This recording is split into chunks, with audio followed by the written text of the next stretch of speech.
মুখের ফুৎকার দিয়ে আমার এই নূরকে নিভায়ে দিতে চায় নবী। কাফেররা আমার এই কোরআনের আলোকে তারা নিভায়ে দিতে চায়, সম্ভব হবে না গো নবী। কারণ আমার এই কোরআনের আলো আমি জ্বালিয়েছি, জ্বালাবো, কিয়ামত পর্যন্ত জ্বলবে। ঘোষণা কার? চ্যানেলটি সাবস্ক্রাইব করে আমাদের সঙ্গেই থাকুন।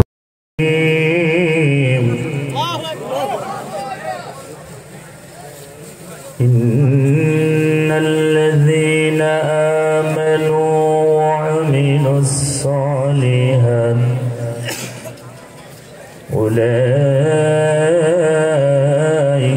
হুম খায়রুল বারিয়্যা। وقال رسول الله صلى الله عليه وسلم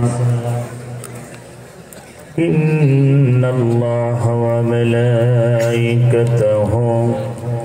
يصلون على النبي يا أيها الذين آمنوا صلوا عليه وسلموا تسليما اللهم صل على سيدنا مولانا। एक माइक काने दी घुराई ना, इस साउंड बढ़ाई ना। থেমে গেলেন কেন আপনারা? আমি না মাইক মানতে বলছি। وعلى آل سيدنا दुनिया थकर जाएगा ना रे दुनिया, दुनिया थकर जाएगा ना नफरर देशे जाइबा एक दिन फेशे नफरर देशे जाइबा एक दिन फेशे और तो फिरे आइबा ना रे दुनिया, दुनिया थकर जाएगा ना, दुनिया थकर जाएगा ना रे दुनिया, दुनिया थकर जाएगा ना। নাকের কাছে জীবন তোমার মরণ ঘাড়ের পিছে পরাণ পাখি দিলে ফাঁকি সবই তোমার মিশে। নাকের কাছে জীবন তোমার মরণ ঘাড়ের পিছে পরাণ পাখি দিলে ফাঁকি সবই তোমার মিশে। চোখ বুঝিলে একবার তুমি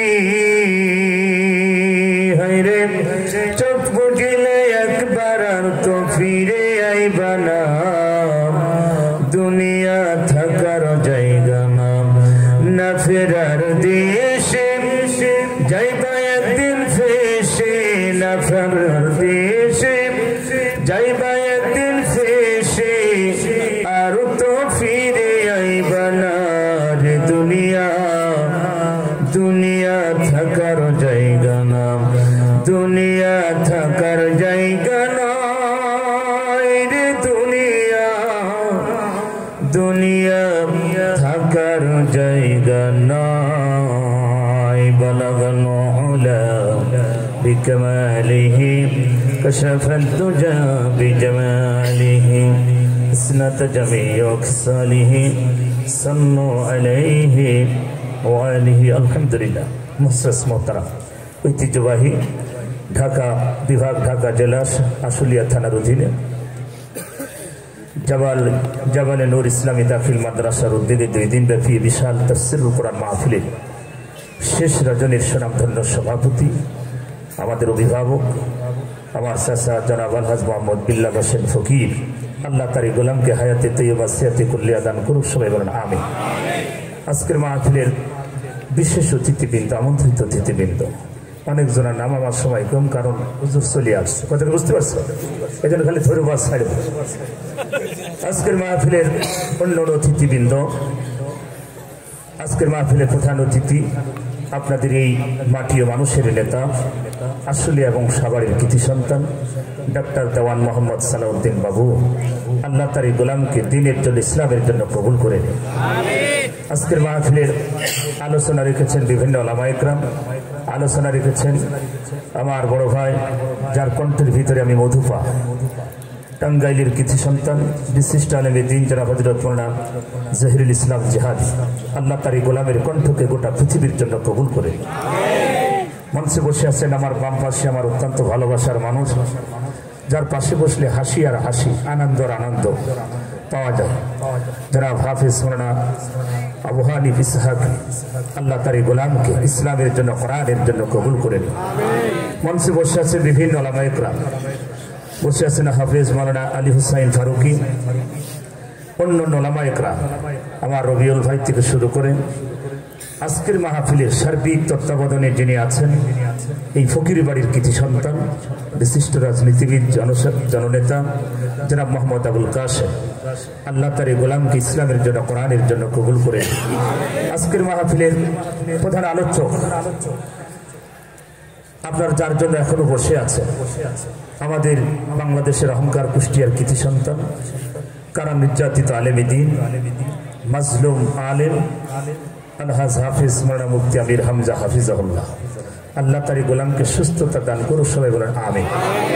মঞ্চে বসে আছেন জাতির শ্রেষ্ঠ সন্তান ওরাসাতুল আম্বিয়া, নায়েবে রাসূল, সামনে বসা দিনদার ইমানদার কোরআন প্রেমিক তাওহীদি জনতা, থেকে থাকলে বিভিন্ন পেশাজীবী চাকরিজীবী শ্রমিকজীবী ভাইয়েরা, আরও থেকে থাকলে পর্দার আলের সম্মানিতা মা ও বোনেরা। আমরা সর্বপ্রথম সেই মহান আল্লাহ পাকের দরবারে শুকরিয়া আদায় করছি যে মহান আল্লাহ পাক আমাদেরকে ভালোবেসে মহব্বত করে এমন একটি যুগ উপহার দিলেন, এমন একটি সমাজ, এমন একটি দেশ আমাদেরকে উপহার দিলেন। আমাদের বুকের উপর একটি বড় পাথর চাপা ছিল, সেটা দিল্লির পাথর। কথাটা বুঝতে পারছেন?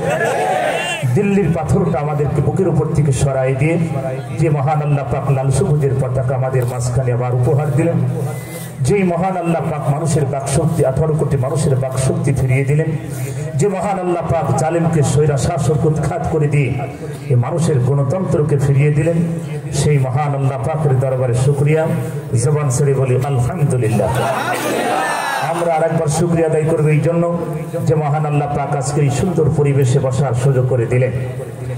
গত বছরে মাহফিল মুফতি আমির হামজা ওই সাইডে প্যান্ডেল ছিল না, ওই সাইডে মঞ্চ ছিল। আমার ভাইরা, এই মাহফিলের অনুমতি নিতে হলে কত কষ্ট করা লেগেছে, কথা ঠিকই না? এখন কোনো বাতাড়ি কোনো কারোর কাছে লাগে না, এখন ওরাই আমাদের কাছে অনুমতি নেবে, কথা বলে ঠিকই না? খেলা হবে, কি হবে? খেলা হবে। ভাইজান বলছিলেন খেলবো কি করে? গত 3-4 দিন আগে আমার মাহফিল ছিল ফতুল্লাহ নারায়ণগঞ্জ। আমি বললাম আপনাদের সে বড় হারামখোর কই, 7 মার্ডারের আসামি কই? বলছে হুজুর পালাইছে। ওই হারামখোরই তো বলেছেন খালি খেলা হবে, কথা বুঝতে পারছেন? ও হারামখোর আগেই পালাইছে। আমার ভাই, জালেম কখনো সফলতা অর্জন করতে পারে আর জালেমের দোয়া কখনো কবুল হয়, সেটার পরিণতি আপনারা 2024 সালে 5 আগস্টে এই চোখ দিয়ে দেখেছেন, কথা বলে ঠিক না? আমরা দরুদ পেশ করি সেই মহামানব মুক্তির দেশারী জনাবে মুহাম্মদ রাসূলুল্লাহ সবাই পড়ি সাল্লাল্লাহু আলাইহি ওয়াসাল্লাম। ইতিহাসের পাতা একটু খোলেন, আমরা ইতিহাসের পাতায় পড়েছি আইয়ামে জাহিলিয়া যুগ, পড়ে নাই? আইয়ামে জাহিলিয়া যুগটা ছিল অন্ধকারের বর্বরতার যুগ, মূর্খতার যুগ, হিংসা বিদ্বেষ, লুটপাট, সন্ত্রাস, চাঁদাবাজ, দুর্নীতিবাজ, ইয়াবাখোর, গাঁজাখোর, নারীখোর, মদখোর, মানুষের বাকশক্তি ছিল না, গণতন্ত্র ছিল না, এমন একটি যুগের নাম ছিল আইয়ামে জাহিলিয়া যুগ। 2024 সালে 15 আগস্টের আগ পর্যন্ত না, 2024 সালে 5 আগস্টের আগ পর্যন্ত 15.5 বছর ছিল আওয়ামী জাহিলিয়া যুগ। কথা বলতে হবে। এখন কি কোনো ভয় আছে? ভয় কিসে? খেলা হবে। হ্যাঁ আমার ভাই, তাহলে ওই জামানায় একই সিস্টেম ছিল, সেই জামানায় মানুষের বাকশক্তি ছিল না, খুন খারাপি, মারামারি, হিংসা, লুটপাট, সন্ত্রাস, এই 15.5 বছরে একই কায়দায় তারা দেশ চালিয়েছে, কথা বলে ঠিক না? ওটাকে টাকা হারাম করে দল, কথা বলে ঠিক না? একে ডাইরেক্ট হারাম করে দল, নারী খোরের দল, সন্ত্রাসের দল, মাদকের দল, এই 4টা ছাড়া ওই সংবিধান ওই দলের কিচ্ছু নাই, কথা বলে। নারীবাজি, এক একজন এমপি মন্ত্রীর নিত্য প্রয়োজন খাবার ছিল নারী মদ, কথা বলে ঠিক না? এই হারামখোররাই বলতো নাকি এদেশের মানুষ যারা নামাজ কালাম পড়ে এরা জঙ্গি সন্ত্রাস। আসল সন্ত্রাস জঙ্গি কারা গোটা পৃথিবী হিউম্যান রাইটস মানবাধিকার এখন তালাশ করছে, দেখছে আসল সন্ত্রাস ওই হারামখোরের দলরা। কথা বলে ঠিক? এদেশের সন্ত্রাস তৈরি করেছে ওরা, 57 জন সেনাকে তারা হত্যা করেছে।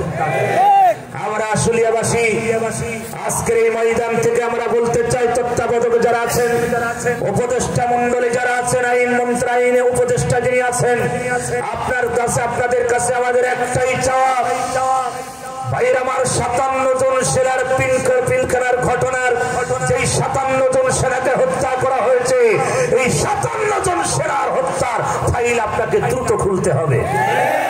কথা বলে ঠিক না? কাদের ইশারা ইঙ্গিতে এই 57 জন সেনাকে হত্যা করা হলো, এটা আমরা জনগণ জানতে চাই।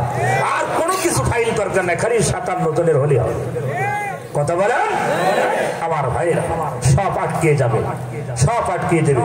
30-35 জন হারামখোর ধরা পড়েছে, আর সব হারামখোর পালাইছে। কথা ঠিক না আমার ভাইরা? একটা কথা মনে রাখবেন, যারা হারাম খায় ওরা আছে হারামখোর। কথা বলেন, যারা হালাল খায় ওরা আছে হালালখোর। কথা কি বুঝতে পারছেন ভাইরা আমার? এদেশের টাকা পয়সা লুটপাট করে, সন্ত্রাস চাঁদাবাজি করে, দুর্নীতি করে কারা ধ্বংস করেছে আপনারা দেখেছেন। কথা বলেন ঠিক না? এই বাংলাদেশ আমাদের মায়ের সমান। কথা বলে ঠিক না? এই দেশটাকে রক্ষা করতে হবে। 14 দল বাদে, কয় দল? এই 14 দল বাদে জাতীয়বাদী ভাইয়ের আমার বিএনপি থেকে শুরু করে জামাত ইসলাম, অন্যান্য দল 14 দল বাদে এই দেশটাকে আমরা বার করতে চাই, দুর্নীতি মুক্ত বাংলাদেশ। রাজি আছেন? রাজি আছেন? সম্মানিত ভাইয়ের আমার, ওয়াজ আছে সামনে, হুজুর চলে আসছে, এটার সময় কম, একটু জিকির করুন লা ইলাহা ইল্লাল্লাহ, জোরে লা ইলাহা লা ইলাহা ইল্লাল্লাহ মুহাম্মাদুর রাসূলুল্লাহ সাল্লাল্লাহু আলাইহি ওয়াসাল্লাম। আর ভাইরা, আল্লাহ রাব্বুল আলামিন এই পৃথিবীতে কোরআন নাযিল করেছে, এই কোরআনের দায়িত্ব আমি নিয়েছি। নবী, আপনার কাজ হবে বিশেষ ইসলাম প্রচার করবেন, কোরআন প্রচার করবেন। আল্লাহ পাক কোরআন নাযিল করে বলেন, ওগো নবী, ইউরিদুনা লিয়ুতফিউ নূরাল্লাহি বিআফওয়াহিহিম আল্লাহু মুতিম